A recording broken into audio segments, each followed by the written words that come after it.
You see this Bradley Beal's up to his old tricks. I'm not. Why do you do this? So back to his old tricks again. For the last, hold on. For the last 4 off seasons, approximately 1 week after the season, we start the Bradley Beal talk, and you do it every year. And during the season, you call him a show pony, a fraud, and we still do it. Because he's so look at me. It's annoying to me. It's annoying. He is saying, "Oh, I made up my decision," but he won't say what the decision is. He's like, "Oh, well, first of all, if you made up your decision, correct me if I'm wrong. You're under contract. So if your only decision is I'm going to sign an extension, you can't decide I'm going to be traded. You could request that I want to be traded." But he's like, somebody's asking, "Well, what do you think free agency is going to be like?" He goes, "Crazy." What do you think your free agency is going to be like? Or what do you think your offseason is going to be like? Crazy. And then he's asked about, well, how many players are out here recruiting you? And he goes, a lot. But I can't give you names, but a lot are. I'm like, this guy, here he goes.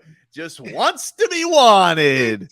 Wants to be wanted. Look at me. Marcos, every year. What? And when the Heat are playing well, then he's out of sight, out of mind. Ha! Bradley Beal. Never wanted him. We got what we need. We got everything we need. We do got what we need. The season ends, and then we have Bradley Beal talk. Let it go. Nah, I'm not gonna let it go because he's out. He keeps stoking the fires. He's out here and he's just like, hey, a lot of people recruited me. Bam and Tatum and everybody that loves me. I want to be part of a winner, but I want to build a winner here in Washington. But maybe I want to go to a winning team. Is there a bigger need now for a true point guard on a number of teams? I mean, so that Bradley Beal is not a true point guard. Nah, he's just but man, he gets buckets. He gets buckets. Okay, but that being said, pick somebody like Boston. Yeah. You got to trade Tatum or Jaylen Brown for him. Probably. For the same basis, for basically the same type of player. Maybe that's not going to make you any better. Maybe they could if they wanted to get rid of Robert Williams, I'm sure people would listen to that. I'm sure people would be into him. I'm just telling you. I wouldn't give him up though. Maybe like a smart Grant Williams thing or something like that. Yeah. There you go. Smart but again, it's like the Heat offering up like Mike Bibby. Need because I think we got to trade here for Donovan Mitchell. I think if we give up Yurtsevin and Strus, and maybe I'll throw in Robinson, and that'll get us Donovan Mitchell. I don't know why I'm making that guy Bobo in the Bronx, but that's like dumb trade guy. Yeah. Oh yeah. That's guy who thinks. But think about this. We just saw the finals, and the glaring issue with Boston has been turnovers the whole playoffs. Yep. Right? If you then go get another guy, another scorer, without having a ball handler, you haven't done anything to fix that issue. I think though that I don't get, listen, he's not going to go to Boston. Nobody wants to go to Boston. No free agents ever want to go to Boston. Why are we sitting here and then he's not coming here either? No, he's not going anywhere. But he wants people to think he wants to go somewhere. That's my point. Then hold on. If you know he's not going anywhere, and you know he's just wants to be loved, why do you still lead the charge for Bradley Beal talk? Because people get excited about it. They're like Heat fans. Marcos, are you excited? Maybe the first 3 times I was, but time 22, I'm done. Dude, I'm telling you, it's in my mental. No, am I excited? No. Hey, Twitch, holla at your boy. Hold on. Is anybody excited? Look, you're adorable, but you're not you're not boots on the gram and boots on Twitter like I am. Like I get this stuff hit to me all the time. People, Tobin, do the whale thing. Nobody's excited except you. I'm not excited. I got my antennae up, and I'm just telling everybody, listen. Hey, nobody is excited. He will never throw cold water on any rumor about himself. He only tries to stoke the flames. We had to take it too far. Leroy, this is like your golf talk. No one gets excited but you. Wow. He took shots. Yeah, we were talking about Tobin. Oof. Why my name got to be brought up about this situation? It's ridiculous. Oof. You fall for it every year. I'm not falling for it, though. But what am I falling for? I'm the one who's telling you guys don't listen to it. This guy is a show pony. Really? I'm telling you. Oh, my goodness. Because I want people to know. People are like, Tobin, what do you think about Bradley Beal? I think he's not going anywhere. I think he's going to sign against Nobody. people. I just checked. Nobody's asking about Bradley Beal. Oh, why? Because RVA Richie isn't? No. Dude, nobody is down with this Bradley Beal thing but you. I'm not down with it. I'm telling you right now, when he says a lot of players are recruiting me, yeah, and he just wants you to know that. He's not going anywhere. So when he's like, oh, I can't tell you who. Wink. I'm like, all right, dude. Wow. I see right through you. I got a better one for you. This will get you off Bradley Beal. What? Vanessa Grady. I want Brian back. She's just speaking with that because, you know, her husband's probably just getting at her because she's calling people bubble boys and all that type of stuff. She doesn't mean that, you know? She doesn't mean that. You almost sound a little hurt. Nah, I don't, she doesn't mean that. She doesn't mean that. I don't believe that. Oh, man. Dave South says, fool me once, shame on you. Fool me twice, just can't fool me again. Hey, so my toe got peeled like a banana. Oh, yes. I've had some interesting landing spots on these segments. I got to be honest with you. Yeah, today. I'm just trying to get away from Bradley Beal talk. But why? Because I'm not talking about Bradley Beal. I'm talking about not talking about Bradley Beal. I was going to say, you're talking about not talking about him. If you say Bradley Beal one more time, that's a -1. This isn't like the Bob McAdoo thing. Like, I'm not just saying Bradley Beal for no reason. Like, this is -1. No, I'm saying, but I'll take the -1. I'm only not mentioning double B because I don't want to, have people. We're trying to use initials for sass. I'm not really trying to talk about the Wizards shooting guard in a spot where I want him. I'm like, go make it. I'm not doing that. What I'm doing is I'm trying to let people know, don't buy it. It's all an act. No, the only person that cares, you're the last rat on the boat.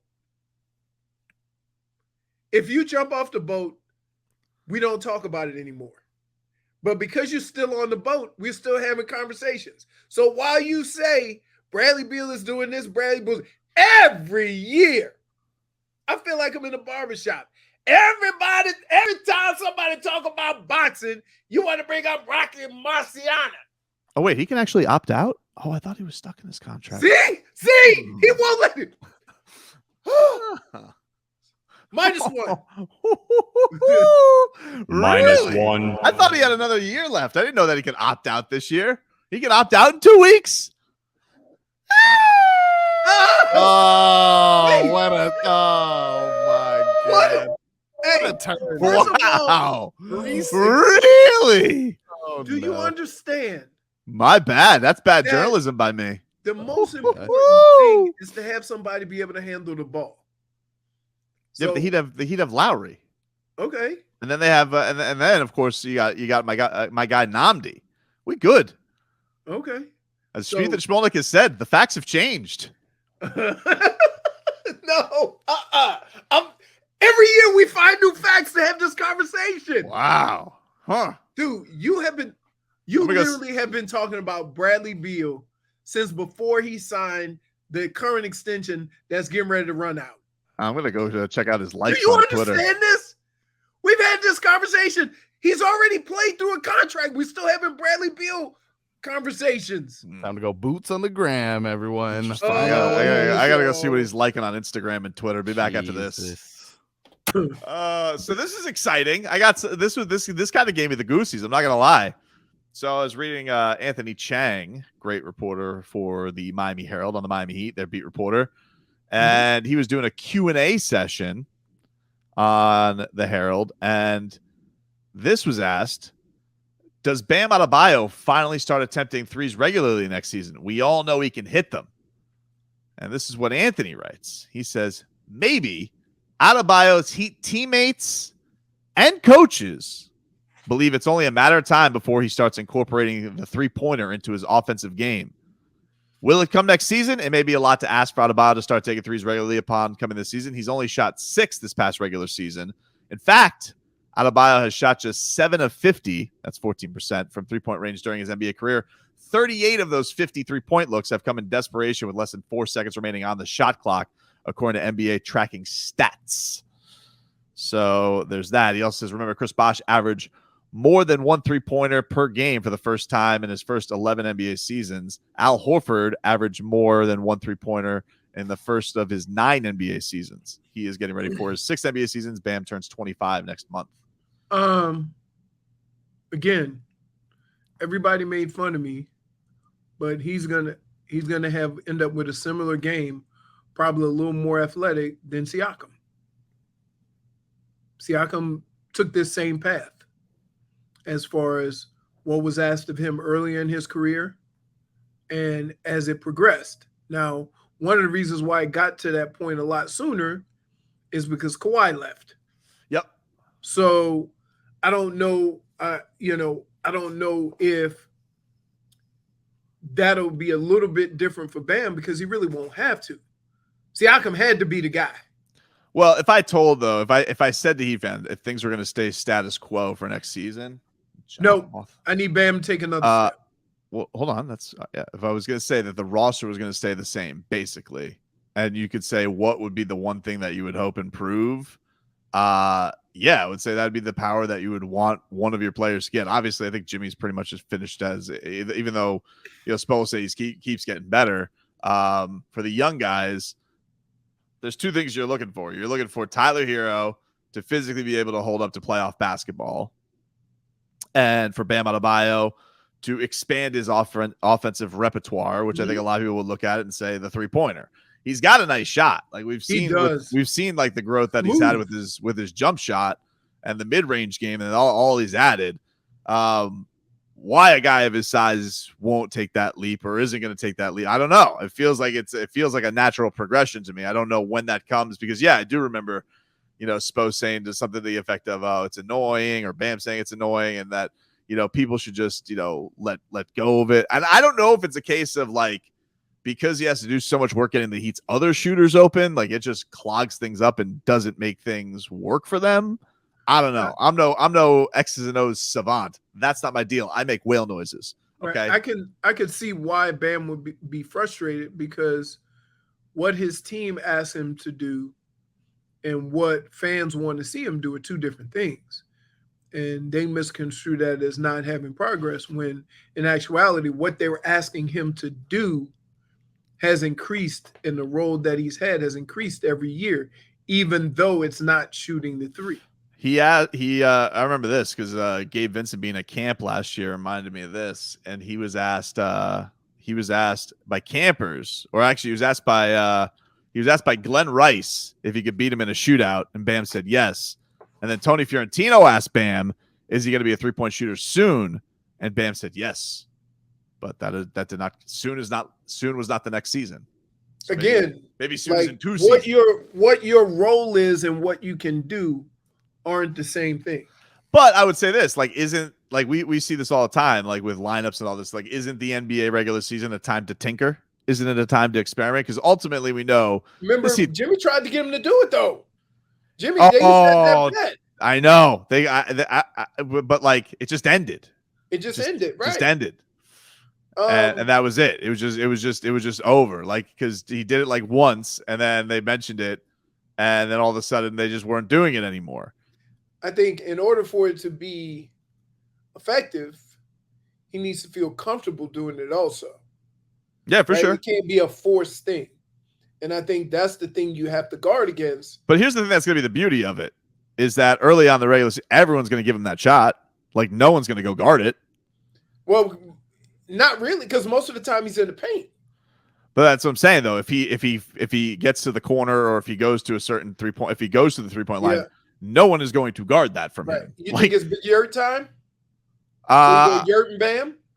Maybe. I Bam saw on the wing. Big Yurt had some interesting quotes. He was saying like it was depressing and stressful not to play this year for the Miami Heat. Like he thought that he could have contributed a lot more. Yep. I think that's going to come this year. I think like he's kind of on the same trajectory as like Strus and Gabe Vincent were. Like Gabe Vincent and Strus kind of played a little bit, Right. and then it got increased a lot. Like they had Dedmon this year.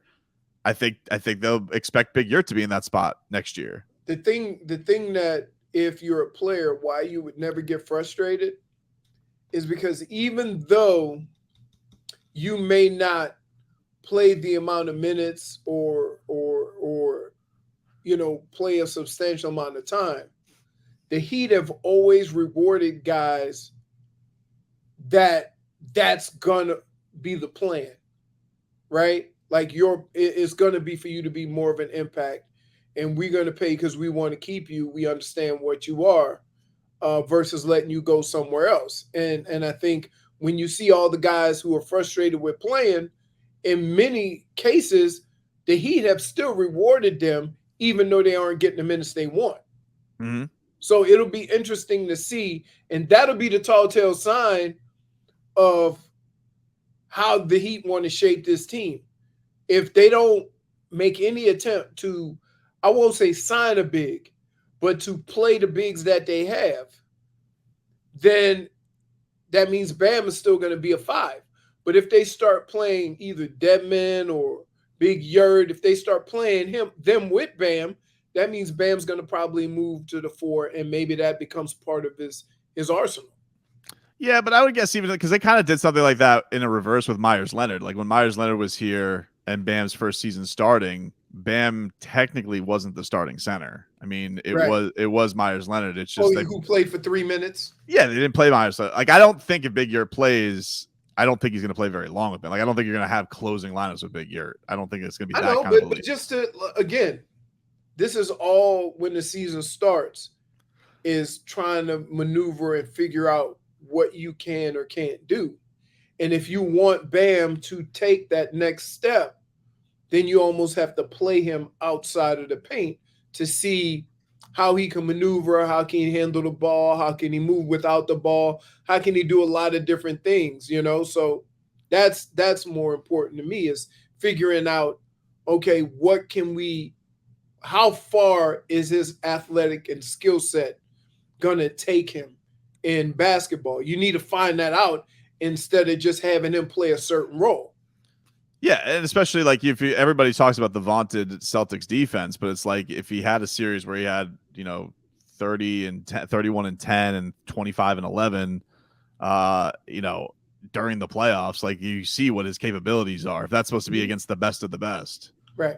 Shmita Shmolnik says, "What will happen first? Bam shooting threes or the studio camera working?" Bam Definitely Bam shooting threes. Bam shooting threes. Bam Adebayo will turn into Ray Allen. Bam has an opportunity to be in the 3-point shooting contest before we get cameras. There's no doubt about that. No doubt. Not even close. Right. Not even close. Well, I mean, but it would give me the goosies if we saw a couple of them. Because, man, he's hit those buzzer beaters, man. Like when he hits those shot. Oh, why won't they let him do that more? Why won't he? I mean, look, I do believe that all these guys playing basketball have a skill set that would enable them to score. But there's only one basketball, so you all have to have different roles, during an offensive set or during an offensive game. So I don't just because you don't see Bam doing more, I don't think it's an indication of what he can and can't do. I just think it's more of an indication of what they ask him to do. Take a quick break.